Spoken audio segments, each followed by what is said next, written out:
Halo, Assalamualaikum warahmatullahi wabarakatuh. Nah, di sini sebelum saya memulai video pembelajaran kali ini, saya ingin memperkenalkan diri terlebih dahulu. Nah, nama saya Fatia Namira.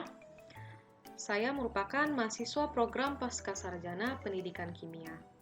Dan di sini saya akan membawakan materi hitungan kimia.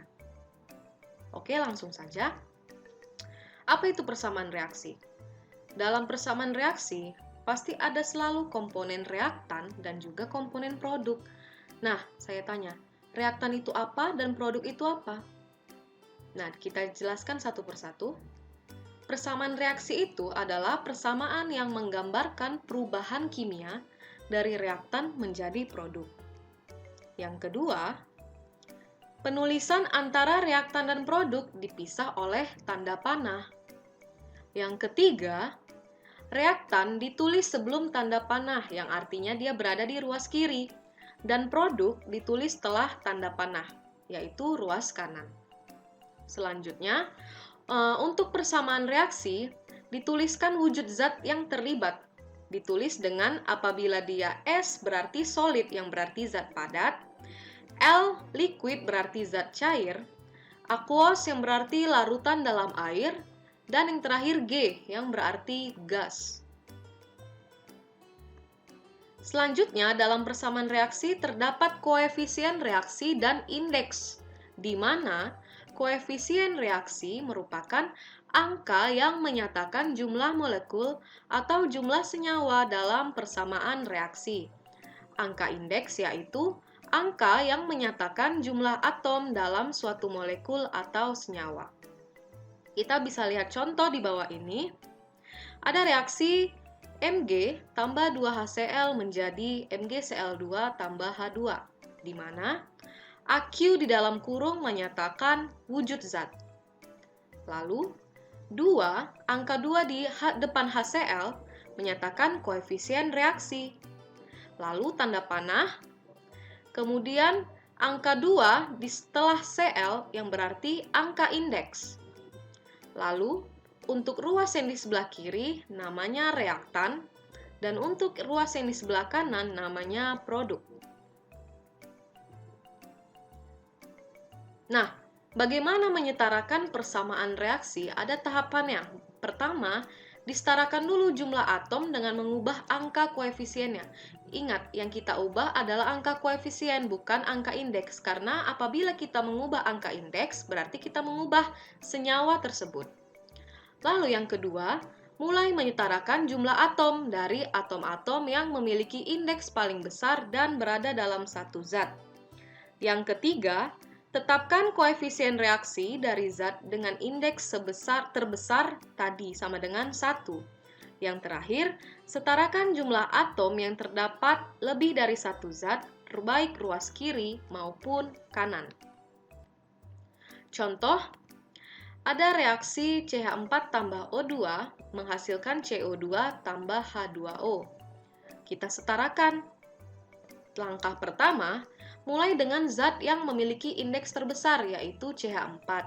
Kita beri koefisien CH4 sama dengan 1. Lalu, karena jumlah H di kiri ada 4, sementara di kanan masih 2. Makanya, kita setarakan jumlah atom H tersebut dengan memberikan koefisien 2 pada H2O. Selanjutnya, setarakan jumlah O di ruas kiri. Karena kita lihat O di ruas kiri masih berjumlah 2. Sementara jumlah O di ruas kanan sudah 4. Maka supaya setara antara ruas kiri dan ruas kanan, O di ruas kiri kita tambahkan koefisien 2. Lalu, untuk memastikannya, periksa lagi jumlah atom-atom di kedua ruas. Jika sudah sama, maka reaksi sudah setara. Nah, kita cek sekali lagi. C di ruas kiri 1, C di ruas kanan juga 1. Lalu, H di ruas kiri ada 4, dan H di ruas kanan ada 4. Sudah setara. Dan yang terakhir, jumlah atom O di sebelah kiri ada 4, dan di kanan sudah 4, maka reaksi berikut sudah setara. Lalu kita masuk ke materi hitungan kimia. Di sini yang akan kita bahas mengenai mol dan hubungannya dengan jumlah partikel, volume, dan massa zat. Untuk yang pertama, apabila kita ingin mencari jumlah mol yang berhubungan dengan massa, maka kita bisa mencarinya dengan rumus massa dibagi massa molar. Nah, untuk kebalikannya, apabila kita ingin mencari massa zat, maka kita dapat memakai rumus jumlah mol dikali massa molar. Untuk yang kedua, volume. Apabila kita ingin mencari jumlah mol suatu zat yang dihubungkan dengan volume, maka kita bisa mencarinya dengan rumus volume dibagi 22,4. Dan apabila kita ingin mencari volume dan diketahui jumlah molnya, maka kita bisa memakai rumus jumlah mol dikali 22,4. Yang terakhir, apabila kita ingin mencari jumlah mol suatu zat dan diketahui jumlah partikelnya, maka kita bisa mencarinya dengan rumus jumlah partikel dibagi 6,02 kali 10 pangkat 23.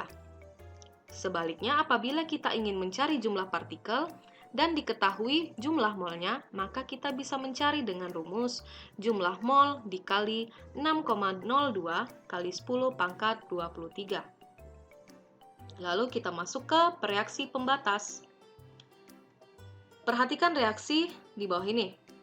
Ada reaksi N2 ditambah H2 menjadi NH3. Mula-mula, mol dari si N2 adalah 3 mol, dan mol dari H2 berjumlah 6 mol. Yang ditanya, tentukan jumlah mol N2, H2 yang bereaksi, serta NH3 yang dihasilkan. Nah, ini kita mencoba kemungkinan. Kemungkinan pertama, apabila kita berpatokan pada koefisien dan mol N2. Jadi, kita perhatikan ke reaksi. Apabila dia 1 molekul N2, kan dia 3 mol. Maka, untuk 3 molekul H2, dia 9 mol. Sehingga, untuk dia mol dari NH3, dia berjumlah 6 mol. Untuk kemungkinan yang pertama ini, dia tidak mungkin. Karena molekul H2 yang tersedia hanyalah 6 mol. Sedangkan menurut patokan kita, hasilnya kan 9 mol. Maka tidak mungkin. Maka kita beralih ke kemungkinan kedua.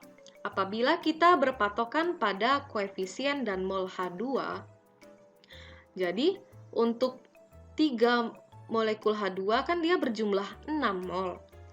Maka kita cari dulu untuk 1 N2, kita gunakan rumus mol diketahui per koefisien yang diketahui dikali koefisien yang ditanya. Mol H2 kan sudah diketahui 6 dengan koefisiennya 3. Dikali koefisien dari N2 adalah 1, hasilnya 2 mol. Lalu dengan cara yang sama kita mencari mol NH3 yang bereaksi, di mana kita pakai rumus mol H2 dibagi koefisien H2 dikali koefisien NH3. Maka kita dapat angka 6 dibagi 3 dikali 2, hasilnya 4 mol. Nah, untuk kemungkinan yang kedua ini, mungkin karena jumlah mol N2 mencukupi untuk itu. Maka, jumlah mol N2 yang bereaksi adalah 2 mol. Jumlah mol H2 yang bereaksi adalah 6 mol. Dan yang terakhir, jumlah mol NH3 yang dihasilkan adalah 4 mol. Di sini sudah diketahui jumlah mol mula-mula dan jumlah mol yang bereaksi. Yang ditanya, tentukan reaksi yang bersisa dan berapa mol zat sisa tersebut. Maka, apabila kita kurangkan, 2 kurang 1 hasilnya 1, maka reaksi yang bersisa adalah N2 sebanyak 1 mol. Lalu pertanyaan selanjutnya, tentukan reaksi yang habis bereaksi. Yang habis bereaksi tentu adalah H2 karena mula-mula dia 3 mol, yang bereaksi juga 3 mol, maka dia habis. Maka reaksi H2 ini disebut reaksi pembatas, di mana reaksi pembatas adalah reaksi yang jumlahnya terbatas sehingga habis bereaksi.